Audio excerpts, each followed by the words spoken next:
Zulfikri Abdul Aziz HS, mahasiswa Universitas Islam Negeri Sultan Maulana Hasanuddin Banten.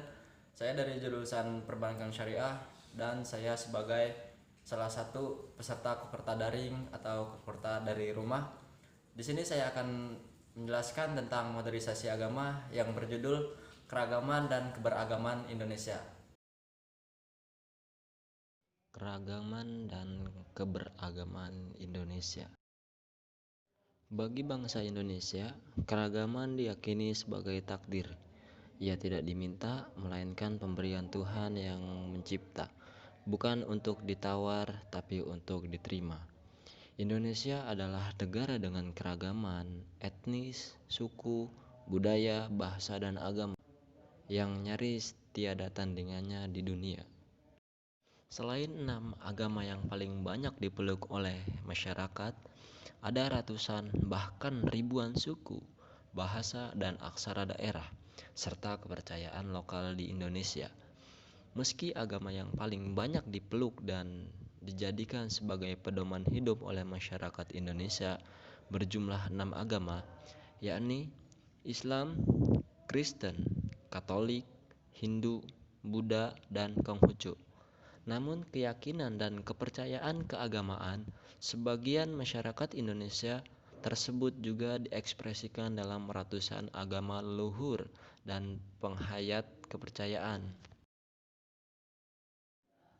Jumlah kelompok penghayat kepercayaan atau agama lokal di Indonesia bisa mencapai angka ratusan bahkan ribuan. Dengan kenyataan beragamnya masyarakat Indonesia itu, dapat dibayangkan betapa beragamnya pendapat, pandangan, keyakinan, dan kepentingan masing-masing warga bangsa termaksud dalam beragama. Dari sudut pandang agama, keragaman adalah anugerah dan kehendak Tuhan. Jika Tuhan menghendaki, tentu tidak sulit membuat hamba-hambanya menjadi seragam dan satu jenis saja. Tapi Dia memang maha menghendaki agar umat manusia beragam, bersuku-suku, berbangsa-bangsa, dengan tujuan agar kehidupan menjadi dinamis, saling belajar, dan saling mengenal satu sama lain. Dengan begitu, bukankah keragaman itu sangat indah? Betapa kita harus bersyukur atas keragaman bangsa Indonesia ini. Selain agama dan kepercayaan yang beragam, dalam tiap-tiap agama pun terdapat juga keragaman penafsiran atas ajaran agama, khususnya ketika berkaitan dengan praktik dan ritual agama. Umumnya, masing-masing penafsiran ajaran agama itu memiliki penganutnya yang mendaku dan meyakini kebenaran atas tafsir yang dipraktikannya. Sebagaimana Allah berfirman di dalam Al-Quran, surat An-Nahl ayat 78 yang berbunyi, A'udzubillahi minasyaitonirrajim, Bismillahirrahmanirrahim. Wallahu akhrajakum min butuni ummahatikum la ta'lamuna syai'aw wa ja'ala lakumus sam'a wal absara